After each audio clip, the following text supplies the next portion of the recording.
کہ یہ جو آپ دیکھ رہے ہیں نا یہ توریت کا بہت ہی پرانا نسخہ ہے. اتنے مگن اور اتنے خوش تھے, اتنا کہا نبی علیہ وسلم کا چہرہ بدل گیا. تغیر وجہ رسول اللہ صلی اللہ علیہ وسلم, اللہ کے نبی محمد رسول اللہ صلی اللہ علیہ وسلم کا چہرہ متغیر ہو گیا, سرخ ہو گیا ہمارے غصے کے. حضرت عمر پہچان نہیں سکے. اب صدیق رضی اللہ عنہ نے دیکھا تو عمر کو مخاطب کرتے ہوئے فرمایا سکرت کی سبا کے لیے عمر الا تنظر الى وجه رسول اللہ صلی اللہ علیہ وسلم, عمر تجھ کو گم کرنے والی گم پائے کہ اللہ کے نبی صلی اللہ علیہ وسلم کے چہرے انور کی جانب نہیں دیکھ رہا. اور جب دیکھا تو عمر جیسے جلالی آدمی کے بدن پہ کب کبھی تاری ہو گئی. اللہ کے رسول کیا خطا ہو گئی ہے, کون سی غلطی ہو گئی ہے؟ کہا عمر یہ جو کتاب تمہارے ہاتھ میں ہے نا توریت, یہ کتاب جس نبی پہ نازل کی تھی اللہ رب العزت نے, وہ نبی اگر آ جائیں اور میری نبوت کا زمانہ پالے ما وسعه الا اتباعی, لو کان موسیٰ حیا وادرک نبوتی ما وسعه الا اتباعی. اگر موسیٰ علیہ السلام آ جائیں اور میری نبوت کا زمانہ پالے تو میری اتباع کے بغیر کوئی چارہ نہیں ہے. اسی کو قرآن مجید میں اللہ رب العزت نے فرمایا وَإِذْ أَخَذَ اللَّهُ مِيثَاقَ النَّبِيِّينَ لَمَا آتَيْتُكُم مِّن كِتَابٍ وَحِكْمَةٍ ثُمَّ جَاءَكُمْ رَسُولٌ مُصَدِّقٌ لِّمَا مَعَكُمْ لَتُؤْمِنُنَّ بِهِ وَلَتَنصُرُنَّهُ قَالَ أَقْرَرْتُمْ وَأَخَذْتُمْ عَلَىٰ ذَٰلِكُمْ إِصْرِي قَالُوا أَقْرَرْنَا قَالَ فَاشْهَدُوا وَأَنَا مَعَكُم مِّنَ الشَّاهِدِينَ. اس وقت کو یاد کرو وَإِذْ أَخَذَ اللَّهُ مِيثَاقَ النَّبِيِّينَ, جب اللہ نے نبیوں سے عہد و پیمان لیا تھا کہ جب ہم تمہیں کتاب و حکمت دے دیں اور تمہارے بعد رسول آئے کوئی کتاب و حکمت دے کر کے تو تم اس کی پیروی کرو گے, اس کی مدد کرو گے. یہ آیت تم دے رہے ہو؟ کہا ہاں. کہا اس پر گواہ ہو, میں بھی گواہوں میں سے ہوں. اللہ نے عہد و پیمان لیا تھا. اس سے مراد کوئی بھی نبی اور رسول ہو سکتے ہیں, لیکن سب سے زیادہ یہ آیت صادق کس پر آ رہی ہے؟ نبی آخر الزمان محمد رسول اللہ صلی اللہ علیہ وسلم. ایک نبی کی موجودگی میں اگر دوسرا رسول آ جائے تو جو پہلے نبی ہیں وہ آخر میں آنے والے نبی کی اتباع کریں گے. شاید سے یہ ثابت ہوتا ہے. اور ہمارے نبی محمد رسول اللہ صلی اللہ علیہ وسلم ہمارے لیے شرف کی بات ہے, نبی آخر الزمان ہیں, آپ نبی آخری ہیں. آپ کے زمانے میں اگر کوئی نبی آ جائے, آپ نے فرمایا لو کان موسیٰ حیا ما وسعه الا اتباعی, اگر موسیٰ علیہ السلام زندہ ہوتے تو میری اتباع کے بغیر کوئی چارہ نہیں ہوتا.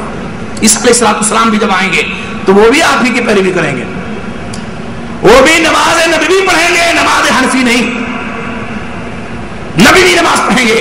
اللہ کے نبی صلی اللہ علیہ وسلم نے فرمایا صلو کما رأیتمونی اصلی, تم اسی طرح نماز پڑھو جس طرح تم نے مجھے نماز پڑھتے ہوئے دیکھا ہے. صحابہ کرام نے دیکھا, اس کو بیان کیا.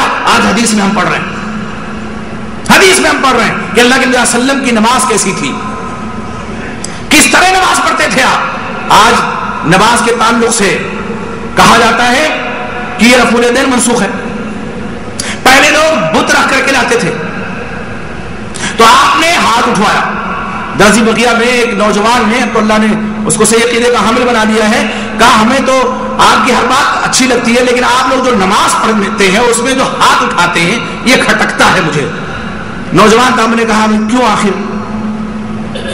کہا اس لیے کہ میں نے کہا نہ اٹھائیں. کہا نہیں اٹھانا چاہیے. کہ کیوں؟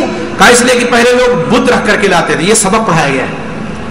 صحابہ کرام کی محبت کا دعویٰ ہے, اور صحابہ کرام پر نظام دیکھیے, آستینوں میں بغل میں بت دبا کر کے لاتے تھے. تو اللہ کے نبی صلی اللہ علیہ وسلم ہاتھ اٹھواتے تھے, بت گر جائیں تو آگے اللہ ہی کے لیے نماز ہو. ہم نے کہا یہی وجہ, کہا ہم سے تو یہی بیان کیا جاتا ہے.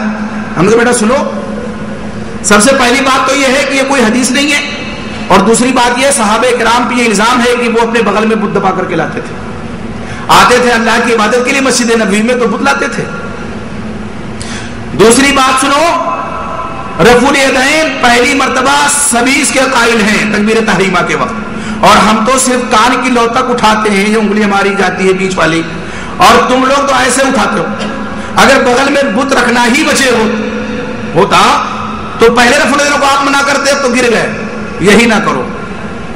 ہمیں تو منع, اگر ممانعت کا سبب بت رکھ کر کے لانا ہوگا تو اللہ کے نبی صلی اللہ علیہ وسلم پہلے موقع پہ جو پہلی دفعہ رفع الیدین کیا جاتا ہے اس کو منع فرماتے. یہ بات اس لڑکے کے سمجھ میں آ گئی, اور کافی دیر تک دور تک مجھے چھوڑنے آیا, اور پھر اللہ نے اس کو نیک سمجھ دے دی. تو آپ دیکھیے کہ اس طرح سے سبق پڑھایا جاتا ہے. کہا جاتا ہے سورہ فاتحہ پڑھو گے امام کے پیچھے تو منہ میں انگارے ڈالے جائیں گے. نمازی کے منہ میں اور انگارے. یقین کرنے والی بات ہے, یقین کرنے والی بات ہے. نمازی کے منہ میں انگارے. عجیب عجیب مسئلے بیان کیے جاتے ہیں. نماز کا اتنا اہتمام, پیشانیوں پہ گٹے پڑے ہوئے, نماز کے لیے بلایا جا رہا اور انہی مسجدوں سے نمازیوں کو نکالا جا رہا ہے جو نمازی سنت کے مطابق نماز پڑھ رہے ہیں. یہ کہاں کا اسلام ہے, یہ کہاں کا انصاف ہے کہ نبی اکرم محمد رسول اللہ صلی اللہ علیہ وسلم کا اتباع کرنے والے جو لوگ ہیں ان کو مسجدوں سے نکالا جائے. ایک زمانے میں ہم بچپن میں صرف سنتے تھے کہ بریلوی مسجد دھلتے ہیں اگر کوئی وہابی, جس میں دیوبندی اور حدیث دونوں ہوتے تھے, اور اب تو دونوں مل گئے, قارورہ دونوں کو مل گیا ہے. کیا ہم بھائی مقلد بھائی ہیں یا غیر مقلد لگے؟ مقلد بھائی ہیں, اب مقلد بھائی ہو گئے. پہلے مسئلہ جب آتا تھا تو ہماری مدد دی جاتی تھی. ثناء اللہ امرتسری کو بلاؤ رحمۃ اللہ علیہ, وہی محاذ سنبھالیں گے. بریلویوں سے ٹکر ہے, بخیا ادھیڑ دیں گے بریلوی, اس لیے کہ وہ جو ظاہر میں کر رہے ہیں وہ یہ لوگ باطن میں کر رہے ہیں. فرق کیا ہے؟ اگر آپ حقیقت میں گھس کر کے دیکھیں گے تو آپ کو یقین آ جائے گا کہ ان سے کہیں زیادہ اور کئی قدم آگے. کشف کا مسئلہ لے لیجیے آپ, لکھ دیا ہے صاحب نے کہ ایک لڑکا نوجوان کشف قبور اس کو حاصل تھا, قبر میں کیا ہو رہا ہے مردوں کے ساتھ کشف ہو جاتا تھا. اپنی ماں کو اس نے دیکھا عذاب ہو رہا ہے, کشف قبور کا ملکہ تھا اسے, آیا میرے پاس, کہا حضرت میری ماں عذاب میں گرفتار ہے, کیا کیا جائے؟ کہا کہ کچھ نصاب میرے پاس تھے, قرآن کا نصاب لوگ رکھتے ہیں, وہ قرآن خوانی کا جو نصاب ہوتا ہے نا, قرآن خوانی کا کوئی ثبوت نہیں ہے کتاب و سنت میں, نصاب رکھتے ہیں.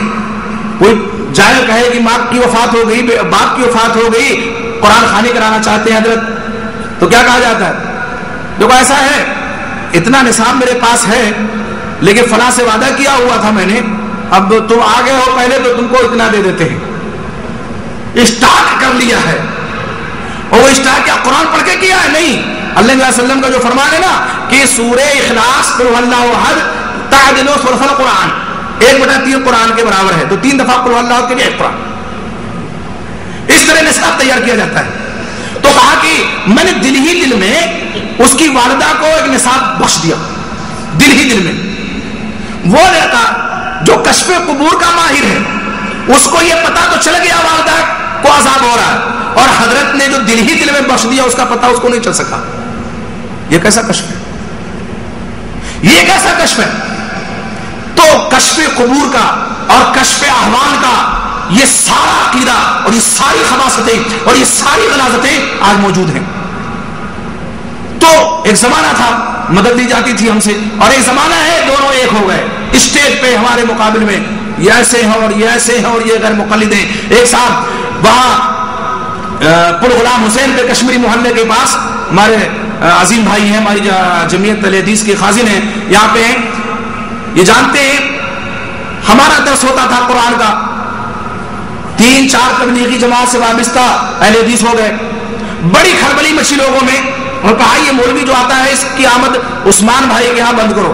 عثمان بھائی نئے حدیث تھے, اپنے گھر میں کارخانے میں درس قرآن کا اہتمام کرتے تھے اتوار کو مغرب کے بعد. مسجد کے متولی جو تھے عبد القادر بھائی, ان کے پاس لوگ گئے جتھے کی شکل میں, اور بہت ذی حیثیت آدمی, دبنگ آدمی تھے, کہ یہ جو عثمان کے ہاں مولانا آتے ہیں ان کا درس بند کروا دیجئے. کہا کیوں؟ کہا فتنہ پھیل رہا ہے, اس سے فتنہ ہے, فتنہ پھیل رہا ہے. کہا کوئی غلط بات کہتے ہیں؟ کہا ابھی تک تو نہیں کہا ہے لیکن یہ کہہ سکتے ہیں, اور یہ لوگ صحابہ کے دشمن ہیں. کیا ہے؟ صحابہ کے دشمن ہیں. عثمان بھائی سے عبد القادر نے کہا کہ بھئی تمہارے جو مولانا آتے ہیں ان سے میری ملاقات کراؤ. عثمان بھائی جانتے تھے کہ یہ آدمی منہ پٹ ہے, کچھ بھی کہہ سکتا ہے مولانا کو. کہا ٹھیک ہے مولانا سے پوچھ لیں. میرے پاس آئے جمعہ کی نماز کے بعد, کہا ایسی ایسی بات ہے, آپ کی کیا رائے ہے؟ میں نے کہا میں بات کروں گا, آپ بتائیے کیا رائے ہے؟ کہا میں تو چاہتا ہوں آپ ملاقات اس شخص سے نہ کریں, پتہ نہیں کیا کچھ کہتے ہمیں تکلیف ہو.